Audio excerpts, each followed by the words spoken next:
Sa mga naghahanap ng mga gamit sa kusina, kagaya ng mga kitchenware, cookware at glassware, merong tindahan dito sa may Barangay Santa Maria, Santo Tomas City, Batangas. Malapit lang po yan sa pangalawang circle dito sa may PhilInvest. Yan yung pangalawang circle. Pag manggagaling kayo ng Walter ng Tanawan, dito yung way. Bago magpangalawang circle po siya, ito po sa may bandang kanan.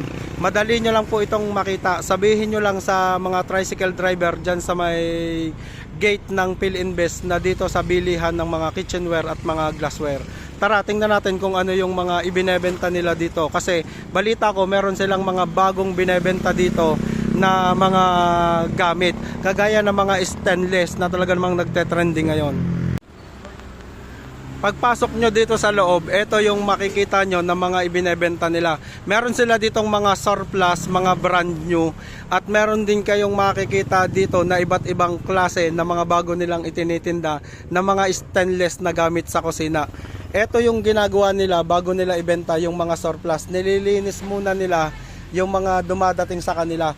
Mga bagong dating po yan na mga stainless na gamit na makikita nyo dito. Ito pa yung iba, hindi pa nabubuksan. Titingnan natin dito yung mga bagong dating nila. Meron din kayo ditong mabibili ng mga napakagandang kutsilyo, mga kitchenware. Ito yung mga non-stick na binebenta nila dito. Mamimili kayo, marami silang magaganda at matitibay. Talagang quality na mga gamit sa bahay. Kagaya na lang nitong mga nakikita nyo na mga non-stick. Pero ito talaga yung mga bago nilang gamit dito na talaga namang marami yung bumibili. Ito yung mga stainless na klase ng iba't ibang lutuan. May makikita kayo dito, kagaya ng mga ganito na stainless, makakapal sila. Talagang matibay siya, talagang tatagal to kahit ilang taon. Pero mabibili nyo lang dito ng per kilo. Ito si Madam Lesma, sila yung may-ari ng 3KS Cookware dito sa Barangay Santa Maria, Santo Tomas City, Batangas. Madam, ano yung mga best seller nyo dito na talaga namang balita ko madami yung bumibili?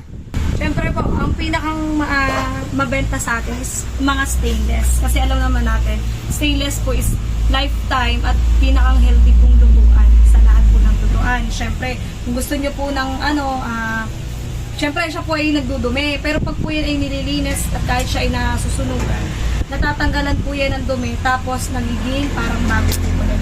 Yan po kagandahan sa mga stainless. Balita ko madam, sabi nila makakapal at matitibay daw yung mga stainless nyo dito. Tingnan natin. Di bali, ito yung isa sa mga sample na ipapakita namin sa inyo. Talagang mabigat siya at pag nakita nyo talagang matibay siya kasi talagang makapal. Ito yung kapal nyo. Ganyan siya kakapal. Kahit po kiluhin natin, sobrang bigat. Tingnan natin madam kung ilang kilos. 2.7 kilo po yan. Wala pa po yung laman. Ganun po yan kakapal at kabibigat. Kaya hindi po agad-agad yan nabubutas. Ganun po siya kakapal. Oh, nakita nyo na kung gaano siya kabigat. Talagang makikita nyo to sa personal. Mas talagang maano kayo, Kasi yung mga stainless na mga kapal. Kasi ito po yung mga original na talagang non-stick na non-stainless na hindi po yan kinakalawang. So stainless po talaga siya. Yung mga yan po stainless po yan.